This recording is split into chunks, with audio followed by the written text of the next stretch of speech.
Marines are the lifeblood of American freedom, serving in some of the harshest situations to secure that freedom across the globe. This is the Lounge with Legends show, celebrating their transformation from battlefield to business. The Lounge with Legends show with Marty the Moac Martinez and James A. Phelps, a.k.a. Spartan 6.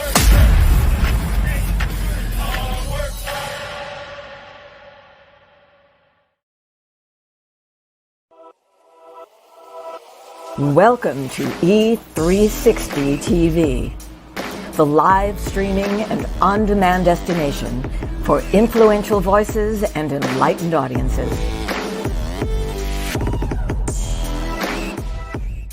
We offer trending, grassroots, and purpose-driven content across a diverse range of interests. E360 TV is more than just watching programs. We offer the ability to interact with live shows connecting audiences to real, authentic influencers and storytellers while streaming to millions of devices.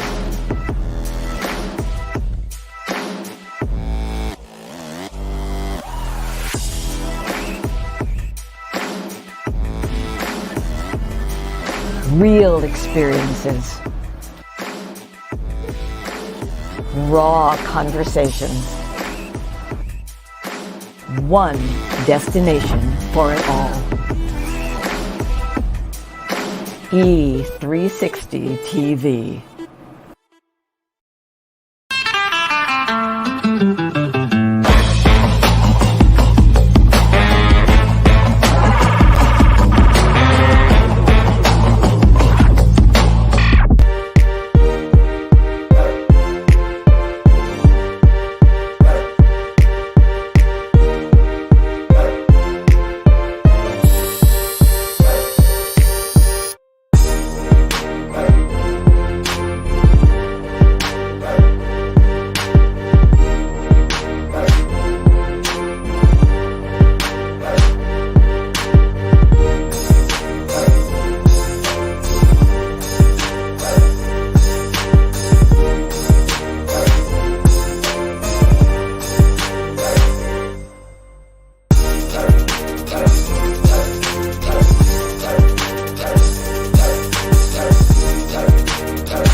Again, James. Man, you always catch me when I'm not ready. How is that? I never know what you're going to show on there. It's ridiculous. Well, you know we're going to show footies.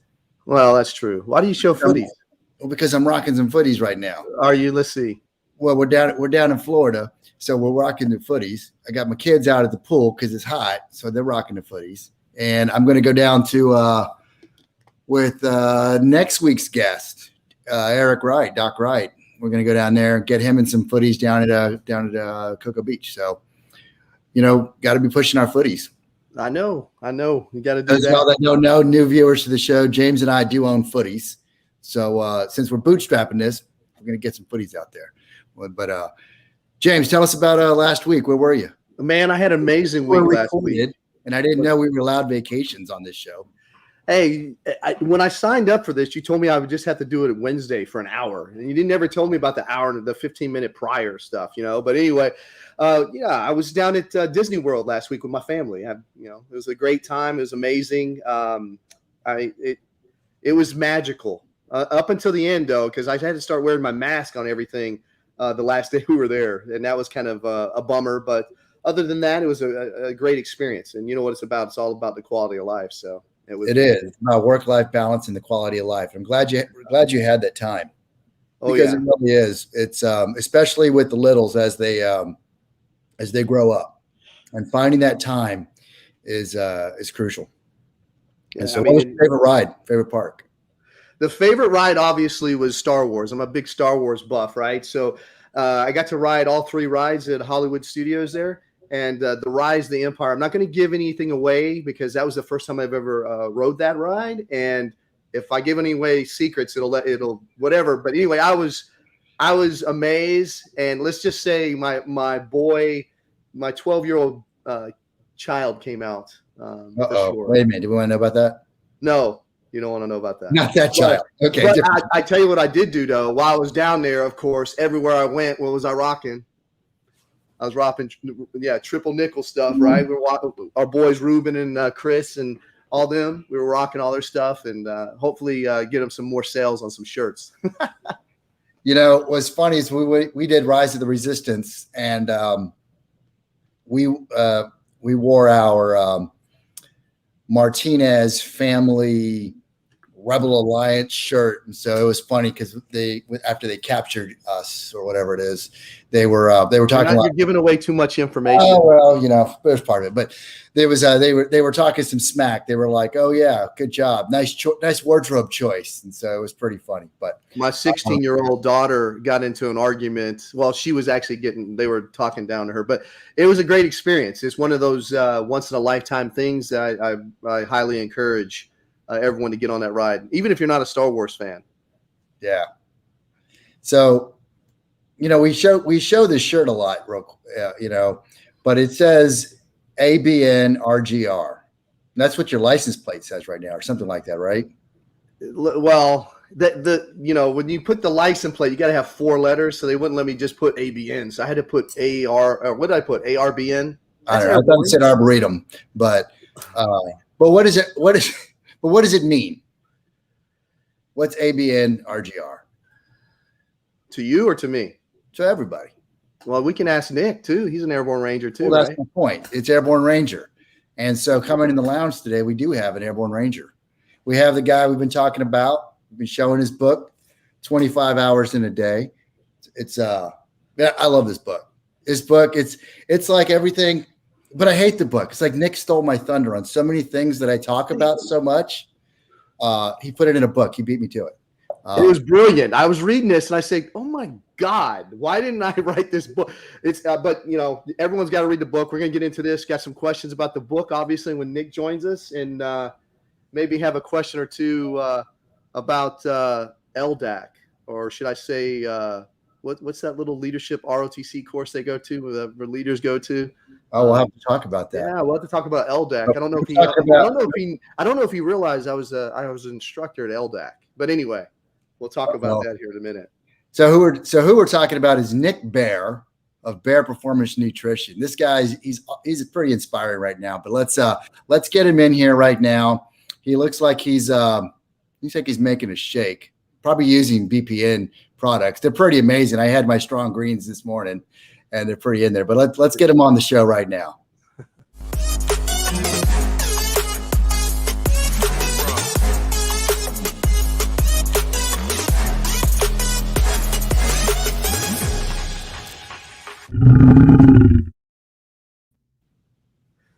I love it when he does that. Always with James. Yeah.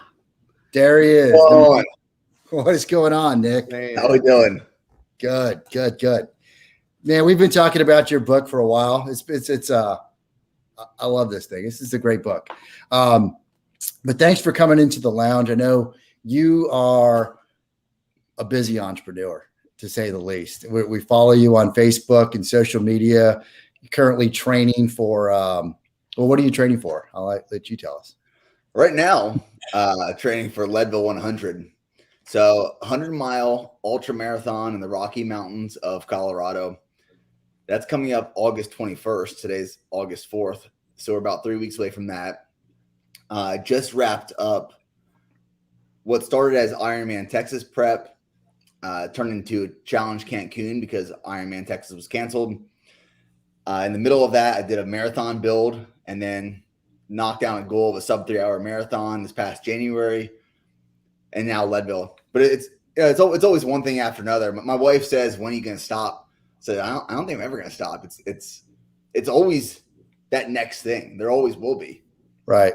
Now you got to keep finding your limit, failing, set back, and then reattack. And I think that's I love that mindset is 100% spot on.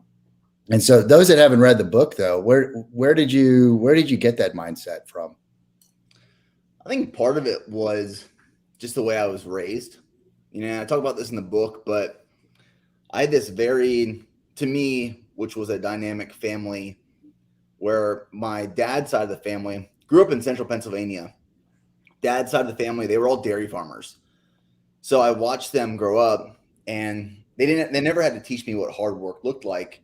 I just watched them at 4 a.m. go milk the cows, and then night after dinner, go milk the cows again. And my grandpa, who owned the dairy farm, that was his work ethic. And even when he sold the farm, he's like me, where the next day he went and found another job and just kept working. Right. So that was my dad's side of the family. My mom's side of the family, that's where the military influence came in. So my grandfather was in the Air Force. My uncle, Gary, he was an infantry officer in the Army. And then my cousin, Matt, he was infantry NCO in the Army. And he was stationed with the 101st Airborne Division. And growing up, just watching them, I pulled these different dynamics of dedication, of hard work ethic that was never put on a pedestal, but it was just this thing that was learned and adopted.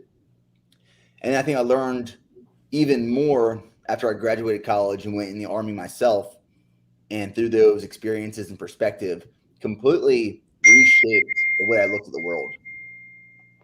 Yeah, I think serving in the military definitely, and being an experience with military families changes your perspective. It gives you appreciations of different things. It's one of the things that, I've got two little ones, and my 8-year-old, she's been all over the world. And it was kind of funny because I think she was in kindergarten and they were talking like world geography. And she was saying, "Oh, I've been to Venice, London, France, or Paris, Prague, Rome." And the teacher was like, "I think your daughter's telling a little bit of tall tales." And they're like, "No, she's really been to all those places because she's an Army brat and you have different experiences." And so whether it's the work ethic, the world geography, world experience, life experience, whatever it is, being exposed to the military does give you just a different take on life from Jump Street in a lot of regards. Oh, completely. I mean, my decision to join the Army, and we can talk about that, but my decision to join the Army was the best decision I ever made in my life. Because I'm from this small town in Pennsylvania called Palmyra. It's outside of Hershey. And I thought that was my world, right? Like, I thought Palmyra was the entire world. And then it wasn't until I left Pennsylvania and I arrived at Georgia at Fort Benning, I realized, okay, the world is a little bit bigger. And then I arrived in Texas from Fort Benning. I was like, holy crap, the world's even bigger. Like, Right. The opportunities are incredible. So I think that taking advantage of opportunities in the military is an amazing opportunity to learn and learn through experience, firsthand experience. Yeah, no, absolutely. So, question for you. I got a question. You talk about it in the book. So what happened was, I knew you were coming on. I got the book. I read the book, and in there I was noticing you even mentioned LDAC in there, talking about Fort Lewis ROTC, and I think it was Indiana University in PA. Is that correct or something? Yeah, I went to Indiana University of Pennsylvania, IUP. Yeah. Everyone thinks that it's affiliated with Indiana University, but it's not. It's this town called Indiana in Western Pennsylvania. The thing is, I couldn't get into any of my first choice schools. I wanted to go to college at Charleston, South Carolina, Penn State. Didn't get accepted, but I was going to college on an Army ROTC scholarship. So once you get that scholarship, you just have to get accepted into the school. And then my fallback was IUP, so I went to IUP. And because I was on scholarship there, I then had the military obligation after college. And between junior and senior year of college, that's when we would go to LDAC, Leadership Development Assessment Course, Fort Lewis, Washington, where we're assessed between all the cadets in the nation, which essentially determines what job you do in the military and then if you get active duty. So yeah, that's when I was there. Yeah, so I was there too. I was there. I don't know if the name Christian Ray means anything to you. Oh, Christian Ray. Christian Ray is like my best friend. Yeah, I was his instructor at LDAC. I was 4th No way. platoon. Yeah, because what happened was I said, Marty, I said, I've met this guy and heard about him before. I've met this guy, Nick, before. I said, I've seen him before. I've heard the story because if I'm not mistaken, what do you remember what regiment you were? I know Christian was 2nd Regiment in the beginning. I'm pretty sure I was there when Chris was there. Yeah, because you and I had a conversation. I had a high and tight then. Okay. Honestly, you do look familiar, buddy. So hopefully it's in a good way. But I remember talking with you during the basic rifle marksmanship down there when the PMI section. Right. We had crossed paths, and I can remember Christian mentioning you, and I'd go and talk to you, and I asked you what you were doing. You said, "Hey, I'm going to go get this USAA loan," and you told me about riding your bike to class, and you told me you had a supplement company. So I'm sitting here reading this book, and I'm like, "Oh my God!" He told me exactly what he was going to do before you did it. And isn't that crazy? Man, that's a small world. Yeah. So I was like, Marty, I'm going to figure this out because I said, I've seen you. Obviously, I followed you on YouTube for as you were in a PL and did all that. But I said, man, I've seen this guy before. And then when I put it together, I realized, I think he might have been in your wedding or something. And then I saw you. Wedding. Yeah. And then I saw a couple pictures of you and him together right before you went to Ranger School. So I was like, there it is. But you told me, and it was crazy because you said, I'm going to take out this $20,000 USAA loan when I get back, and I'm going to run this thing. I said, where are you going to run this? Where are you going to run this supplement company out of? He said, my room. I said, what room? And I think at the time you had you said you had a place over a business or something. You had a little small place you were running it out of. And I was like, this guy just told me exactly what he was going to do. And that's why I respect you, because you told me exactly what you were going to do, and you did it. That is wild. That blows my mind. Tell me about it. I was sitting there like, how do I know this? But yeah, so anyway, that was kind of my big secret. I've been kind of like, oh man, I've met him before. He's told me this, but now that we're connected, I'm like, man, I feel like a celebrity now. I love that. I love that story. But we can go into that later. But I will tell you that if you're wanting to read the book, it's great because I'm the ranger that's the other side of the pillow. I'm the cold side of the pillow guy. That's me. Yep. Marty's the other one. I don't even know what that means, but it's in the book, Airbound. No, James has been holding that secret for so long. Once he figured it out, he's like, I got to tell somebody. I'm like, well, okay, but he's been so excited. He figured it out.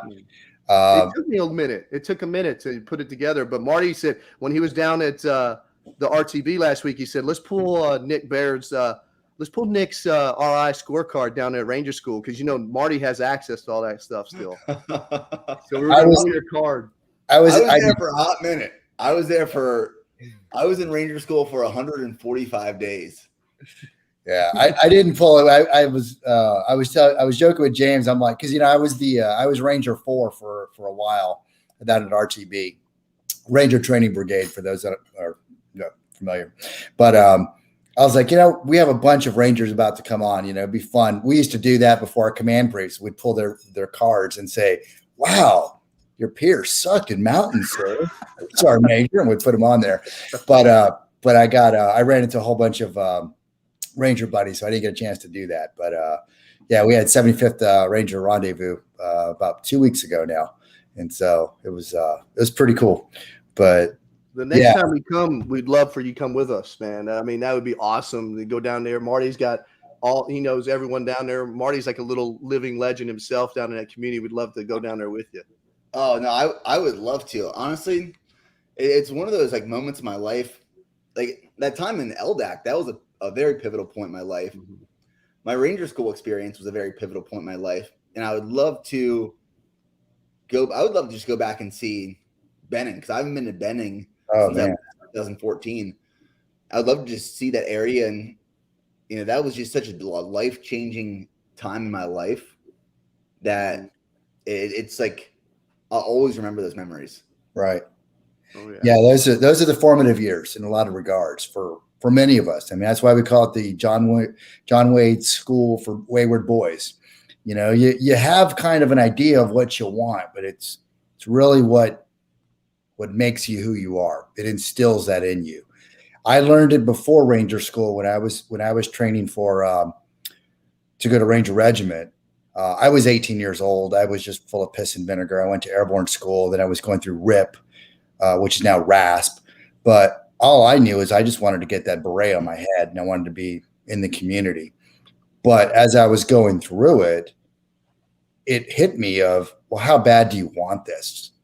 Is it about wearing that patch and that beret and doing that? And it's really, when you're talking about embracing the suck, that's when it really, those long nights at Cole Range where you're just getting the dog shit smoked out of you for no reason, that GP smoking, and just, you know, on your belly, on your back, on your belly, on your back. And you're like, for what? You know? And so it really, how bad do you want to achieve your goals? And just what's your mindset? And then how do you get it? And so that's what my last 2 weeks have been. Nick, you're talking about going back to Benning. The week before, James and I were at Fort Bragg, where we met as lieutenants, and walking through and talking about what Iron Mike meant to us. And we just started our new company, Joint Task Force 214, where we help veterans. The military is going to transition you out. They're going to give you your resume class and all that, but the military doesn't help you transform to civilian. So we help with that. And posture, mindset. How do you mentally do that? So that's what our business is. So for us, going to Bragg and saying, dude, this is where we started. What does Iron Mike mean to you? What did being a paratrooper mean?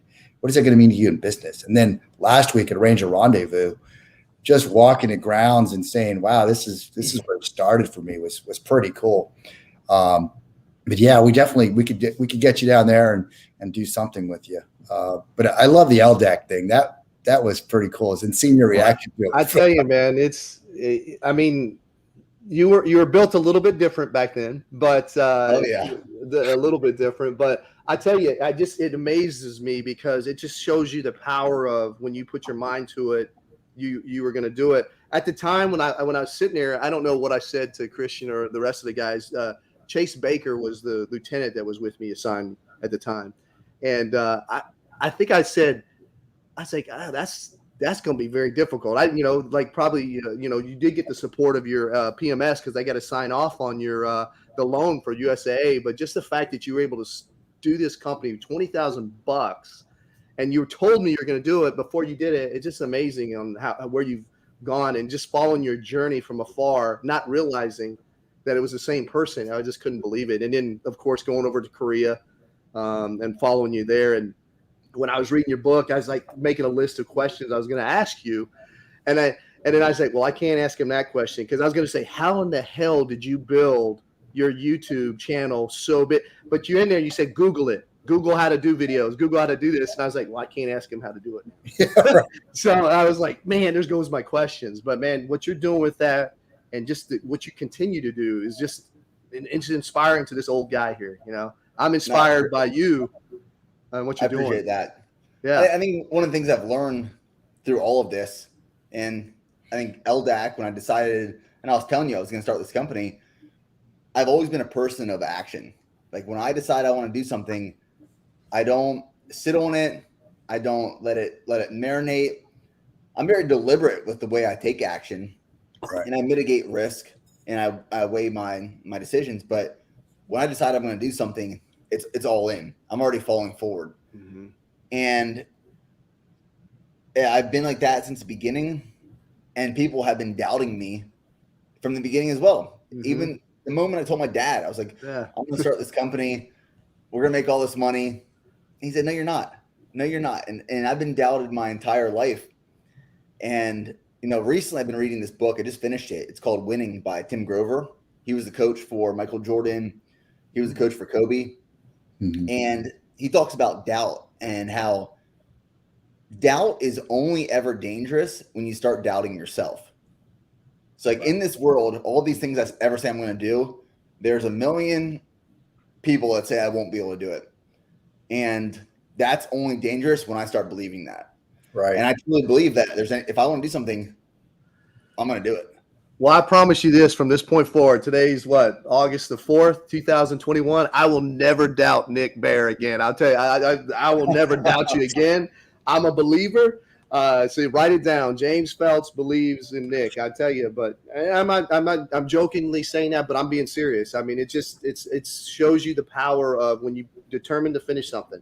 I'm not, everyone asks me because, when I went to Ranger School, my experience was a lot different. I went straight through, and I don't know what I would have done if I got recycled, personally. I don't know if I would have been tough enough to stay. I could just remember that heartfelt, when you're in the line, hey, Ranger, go in this line, and you're hoping that's the go line, right? So you and Marty just having to go through it a little bit longer than me. I don't know if I could have done it. So anyway, like I said, I'm a total fan, a supporter. Anything you need from us, I'm here. And we'll have to get offline and have a conversation or a beer or something. Yeah, that's honestly, that story is amazing. I love that. Yeah. So and I think the mindset is right, is because I went to Ranger School twice. The first time I went to Ranger School, I had overtrained and I had fractured my foot, and it didn't manifest until to Rogers, and we were doing the pull-ups and dropping off in front of the DFAC is probably after Malvesti or one of the events. I felt something in my foot. I was like, oh shit. But I kept going, as you go around the pit, Ranger, all night doing combatives. And then during the road march out to Darby, I was like, this isn't right. But I just kept going. And I was like, you know what, give me the 60. And so I'm carrying the machine gun out there. And I wake up the next morning, we're all ready to go do the Darby Queen. They pulled me aside and they said, no, you got to go get checked out. I broke my foot, and I did the road march with a broken foot. But mentally, I was moving. I was like, this is pain. Shut up. Keep moving. You're not going to stop me. I've got to keep going. And it was good that somebody intervened, because we were just getting to Darby, and I really thought I was going to will myself to get through the rest of Ranger School. So there's a point where you probably just need to get pulled out. So I had to come back. I had to go back later. So that was, for me, that was the hardest thing, is going back without my shit, my tab. But then going back, and then the next time it was different. It was a different experience, because unfortunately then I knew more people, which is a bad thing, because then they're like, oh, there's Marty. Mm-hmm. Mm-hmm. But yeah, getting that mentally, your mind is so freaking powerful. And the difference between what Nick told James at LDAC was, it wasn't a wish, it wasn't a dream, it was a mission set, where you had said, this is what I'm going to do, this is how I'm going to do it, and you executed. And that's where I think a lot of people get tripped up between, in the military, we have current state, desired end state, what's stopping you, here's exactly how you're going to get there. And that's where people, they never get to figure out what's stopping them from getting from A to B, current state to desired end state. And so that's what was really impressive about when James told me the story. And I was like, well, that's pretty awesome, man. That's just cool.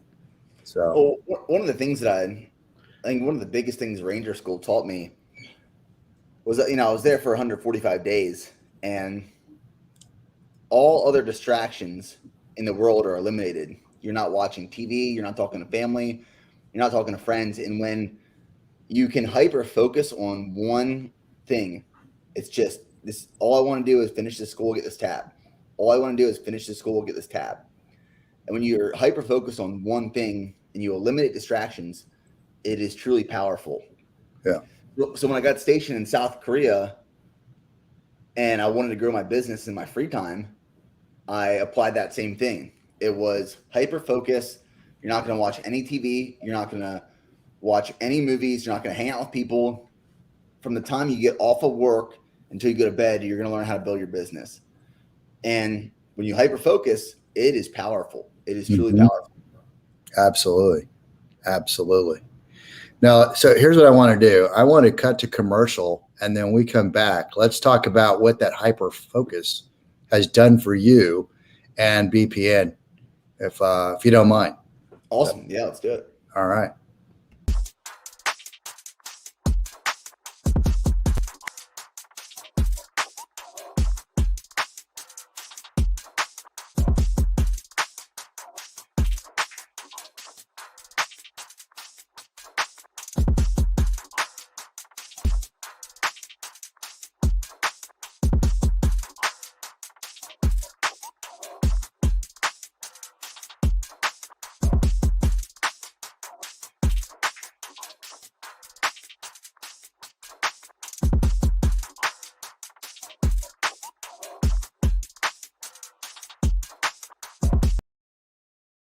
My name is Mike Irwin. I'm the founder and the executive director for Team Red, White, and Blue.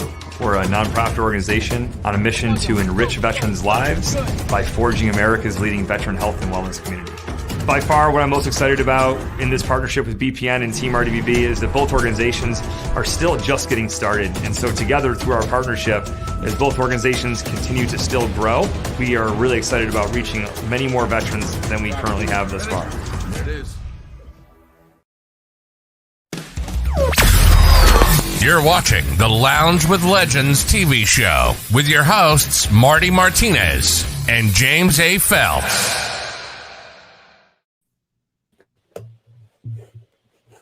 He couldn't help himself. Oh, come here, Ray. All right. So before you told James about what you were going to create, and then you went over to Korea and you were hyper focused. We showed you just did a partnership this year with RWB with BPN. It's really impressive. Two great organizations.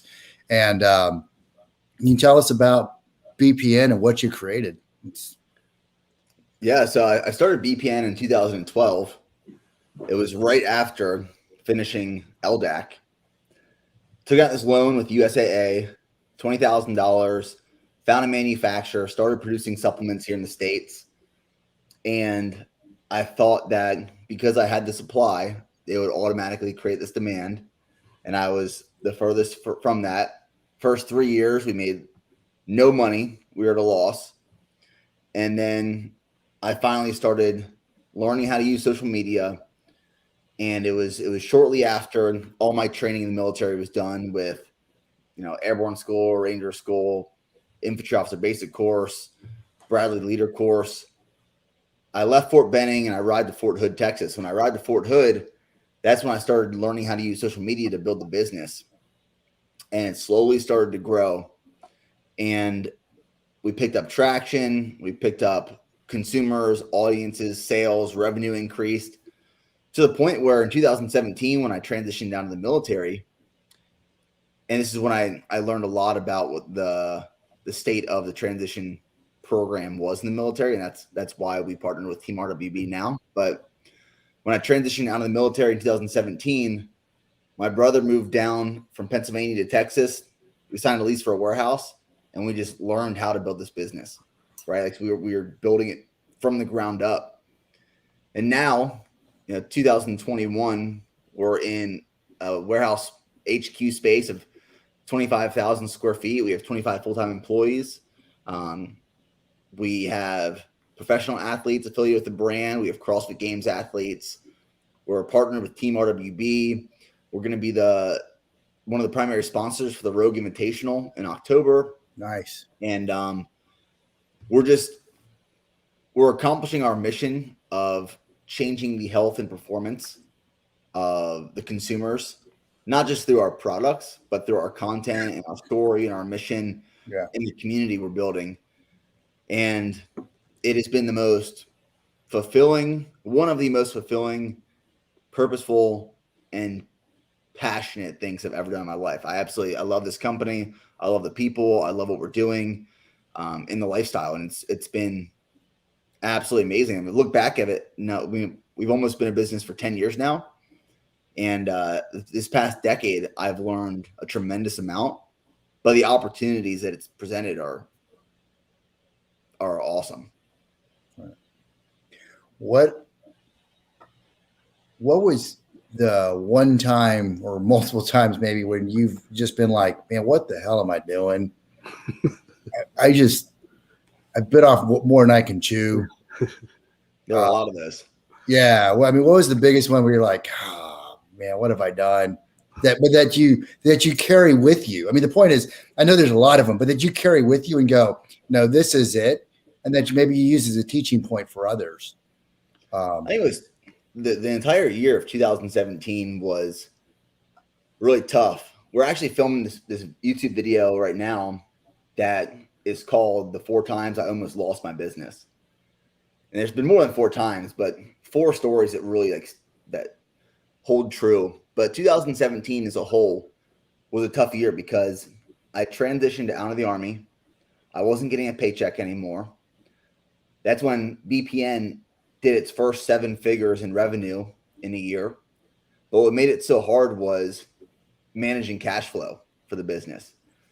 Because we're a product-based business, we'd have to put up all this money for inventory that we didn't. So we put the money up for the inventory, then it would go into production. We wouldn't see the inventory for 12 weeks. So I was constantly putting every dollar we had into inventory. And, almost every single night I lay in bed thinking there's no way we're going to make it tomorrow. I mean, there were days where we'd have rent due the following week, and we'd have to offer a flash 20% off sale. We would do whatever we could, just generate additional revenue just to pay for rent. So it was me, my brother, and our friend Joe, who still works for us, living in this small house. And we're all living there, and we're trying to learn how to build this business. And that was 2017 was one of the most fun years of my life. It felt like Christmas waking up every morning, but it felt like hell going to sleep every night because you didn't know if you were going to have the business the following week. Yeah. You had this growing, scaling, building thing, but we didn't want to bring on investors. We didn't want to take out more loans because really we couldn't get approved for more loans. Right. So I think that's where a lot of people hit this breaking point of, do we push through and go all in, or do we give up? And we doubled down and we went all in, and it paid off. That's awesome. And you said, I mean, and that's the thing of so many people, they get into a dark place, and you just stay there, and you got to get past it. You got to figure out how to get through and figure out, if you say embrace the suck, keep moving, just whatever you do, keep putting one foot in front of the other and move, whether you're doing a road march like you did to Houston, whether you're in business and you just got to create maybe some more content or do a flash sale, whatever it is, but you got to do whatever it is just to just get to the next day, just to make sure that you can pay the rent or keep the light on. I think that's inspiring, especially for a lot of us that are entrepreneurs. Like on this show, we're bootstrapping this show, and so it's awesome to see that. Yeah, I mean, one of the things too is when we were going through all of this, I was very insecure about this stuff because for me there was this perception of the business owner, the entrepreneur I was supposed to be. And 2016, 2017, even 2018, I'm just doing whatever I can to make ends meet. And I was insecure about, I'm not this great entrepreneur. I'm not doing these things these big guys are doing. But in retrospect now where I'm at, I wish I would have highlighted more of those moments and shared those stories. And that's why I'm sharing more of them now, because I realize there's a lot of people, there's a lot of entrepreneurs and business owners or just anyone who needs to hear that is the journey for everyone. Like, it is not point A to point B. It's not this linear line. Right. It is a nightmare of a roller coaster. A few weeks ago, I shared this video on my Instagram, and I found these clips on my parents' old computer when I was back home of the first time I ever picked up a camera. And I was watching these clips back, and it was the most awkward, uncomfortable thing ever. Like, it was horrible. And I posted it on social media a few weeks ago, and it was just captioned like, this is a reminder that everyone starts somewhere. And it resonated with so many people. And that's when I realized, okay, I need to share more of this, because people need to realize it's not this easy path. It is supposed to be hard. If it was easy, everyone would be doing it, right? It's supposed to be difficult. Yeah, no, absolutely. It's not all Lamborghinis and freaking, 5-star dinners and stuff like that. It's a hustle and grind, that's what do you think is your number one thing that you would tell the transitioning veteran as they're getting out, wanting to start their own business? Number one piece of advice. I'd say go into it with realistic expectations. So when I was a PL, me and my platoon sergeant would sit down with our soldiers and NCOs that were planning on transitioning out, and we want them to pitch us our plan or their plan. And is that plan either you're going to college or you're starting a business or you're finding a job? But if you're starting a business, what's your business plan? Or if you're going into a trade, what is your trade plan? If you're going to college, what's your plan to go to college? Because I think what happens is people will set these unrealistic expectations. Like mine in 2012, I'm going to start my business and I'm going to make $1 million year one. That was my expectations going into it. And I realized very quickly that is not the truth. We did $20,000 in revenue year 1, 2, and 3, but profits, we were at a loss. Like in 2015, my accountant told me literally, you should close the business because it's not making you any money. It's just costing you money. And I tell that to say that for people transitioning out, you need to have a plan. And with that plan needs to come realistic expectations. And if it's starting a business, you need to be ready and prepared to not take a paycheck from that business right away or use that business to support your family. I couldn't take a paycheck for the first 5 years of starting the business, but that's like the reality of it. Right. No, it's huge. That's something I always tell people is with goal setting, it's great to set big, hairy, audacious goals, but it's also good to have realistic expectations and expectation management or an appetite suppressant, if you will. It's kind of like from dieting commercials. It's the same thing. It's the same logic from fitness applied to what you're doing. It's not going to happen overnight. Have that appetite suppressant. Make sure they're just slightly out of reach, but that they're there, that they're marked. They're marked goals. James, did you have a question? Well, I'm just kind of figure out. So, you're very successful now. What's the future for Nick? You're a good fortune teller, so I need to know what your future is and what that looks like, so I can make sure I buy stock in it now. I think my future changes on almost a monthly basis because I either meet someone new or I'm presenting with a new opportunity where I can think at a larger bandwidth than I ever was able to think before. It's one thing to say the sky's the limit. I'm going to go as big and as far as possible.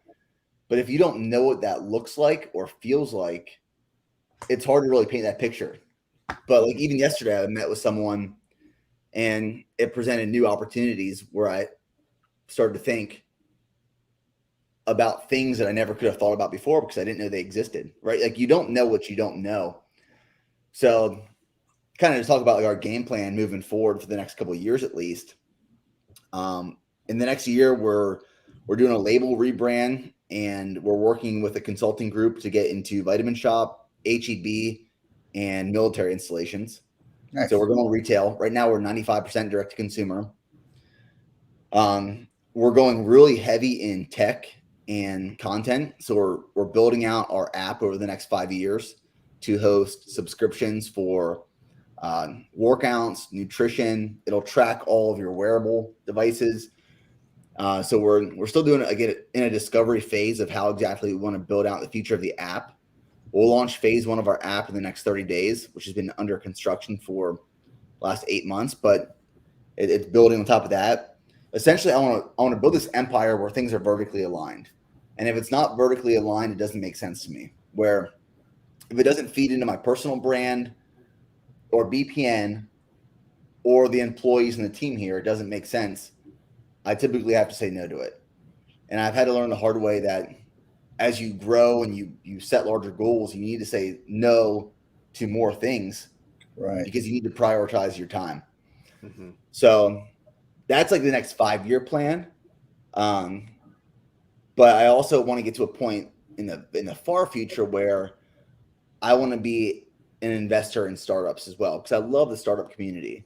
I love business. I've loved the process of starting a business, and I love that startup community. I think that's why I like living in the Austin area, is because it's very startup heavy. And I see my future of investing in startups and helping people grow and reach their goals. Awesome. That's great. So it's going to happen. You heard it here first. That's, I'm saying it right now, just because, and this is not me being cocky. It's just me knowing how I take action. I know every year my goals are going to be bigger and bigger and bigger, and it drives my wife insane. But I like, it's not that I like making more money. I mean, I do, I'm not going to lie, but I also love creating opportunities for other people. So one of my favorite parts about building this business is hiring people and creating opportunities for them to grow within the business, support their family, Yes, sir. and make this positive impact around the people in this building. Because people ask me the question sometimes, like, how would you change the world if you could?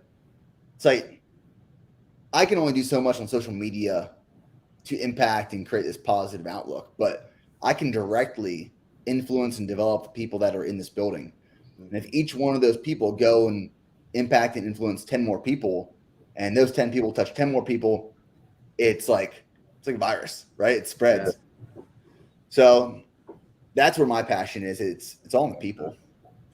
It's like a PL again. You're a PL again. You're affecting I will tell you, that is, when I transitioned out of the military, I learned that I loved being a PL.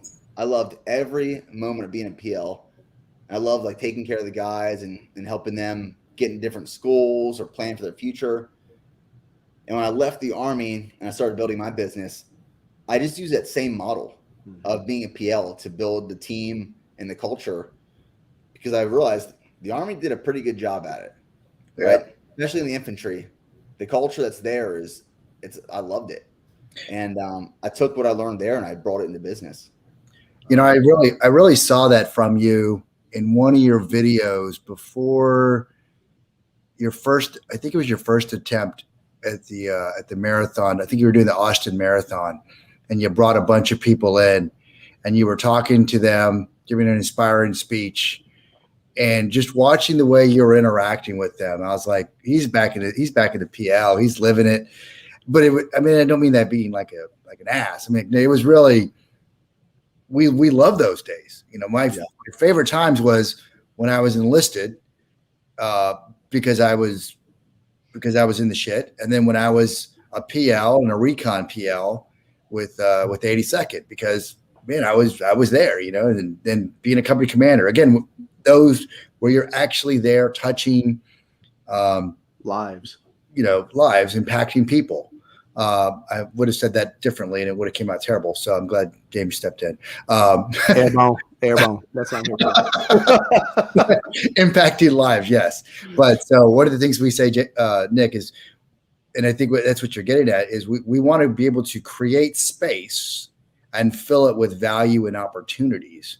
And that's what you're doing with your business there, is you're creating space with your business and you're filling it with value, with your content and opportunities with the jobs and stuff like that. So that's awesome. We, just following the story has been pretty cool. Now that James filled in the other part of it that wasn't in here with the personal stories and everything. And, now that I'm over here drinking this. And to be fair, I'm older, so that's the way I remember it. So ask Ray, make sure I'm got it right. But like I said, he had he still does, but he had a great deal of respect for you back then. I can tell you that. So for me to remember that, and then, like I said, it's just an impactful. I see business, you're probably already doing this, but I see the business consulting / you already do the mindset stuff, but I definitely see some business consulting future, the skills there that you're going to be able to provide other entrepreneurs. Absolutely. That's what I would enjoy too. You know, we work with so many different companies and agencies and brands all the time, and I've learned that most people actually don't care about the way they're doing business, and a lot of people don't care about people.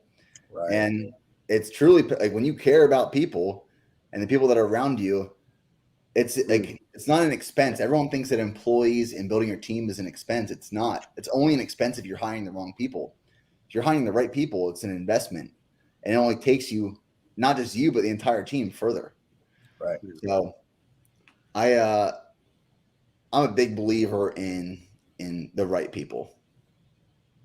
Absolutely. I mean, it shows through your videos on YouTube, even when you started online, you know, back when you were a PL, you're always elevating and collaborating and lifting the team together. So it's like, hey, we are doing this, you know, it's even in your actions. So, I mean, it's just, it's very impactful. It's noted. I'm all the way here in Raleigh, North Carolina. So if I see it here, this old guy can follow you here and see that means the folks that are right directly around you can really sense it and appreciate it even more. So awesome. Yeah, it's one of the things I've learned over time is it's never mine or I. Even when I talk about things that I have started or built, it's always we. And I think that goes a long way. Also, there's this author that we follow here. His name's Donald Miller. Yes, sir. Donald Miller. And Story Brand, the book Story Brand. We talk about them all the time. Storytelling is so powerful. And yeah, I love Donald Miller stuff. So yeah, so he talks about not being or acting as the hero, be the guide.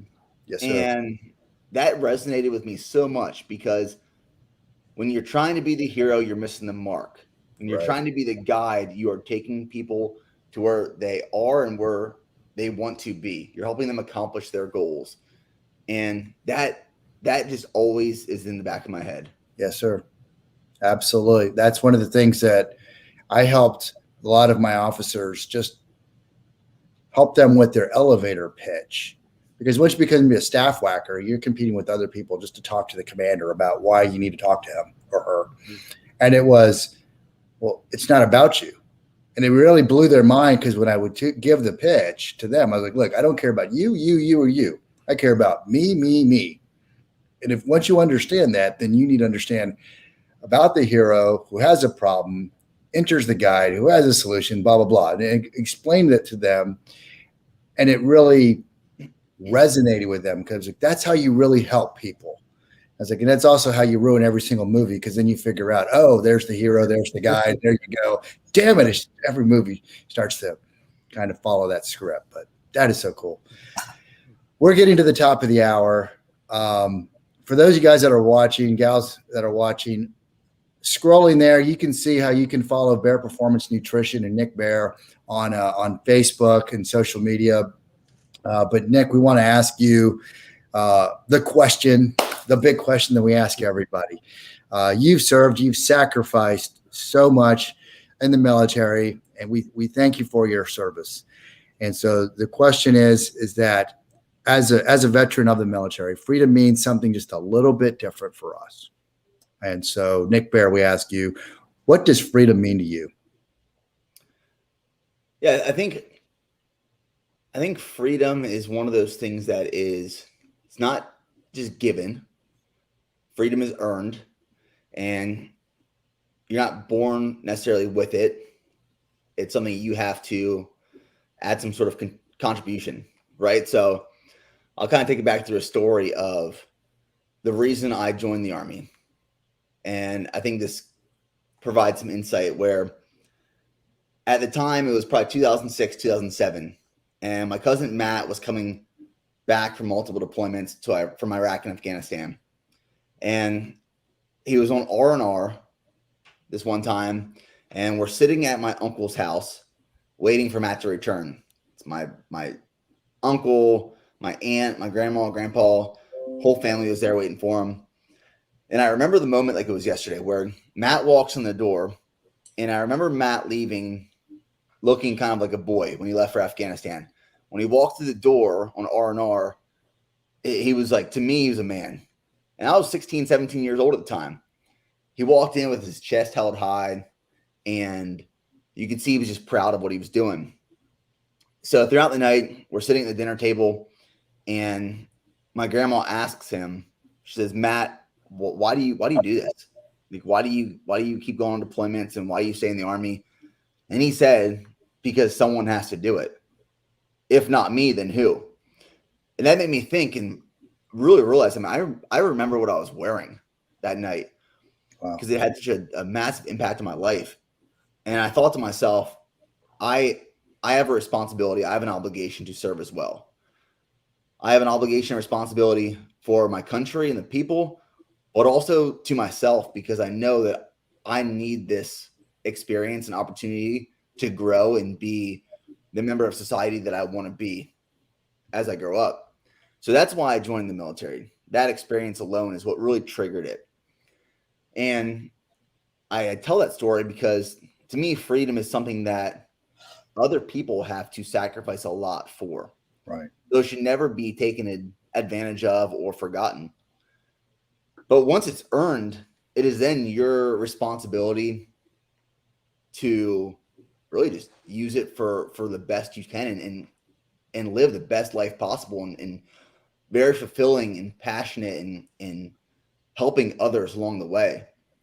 So to me, every minute I wake up and I realize my freedoms of I get to build this business with the people I want, change lives, and provide this value to what I believe is changing the world. That is the greatest freedom that I can be given.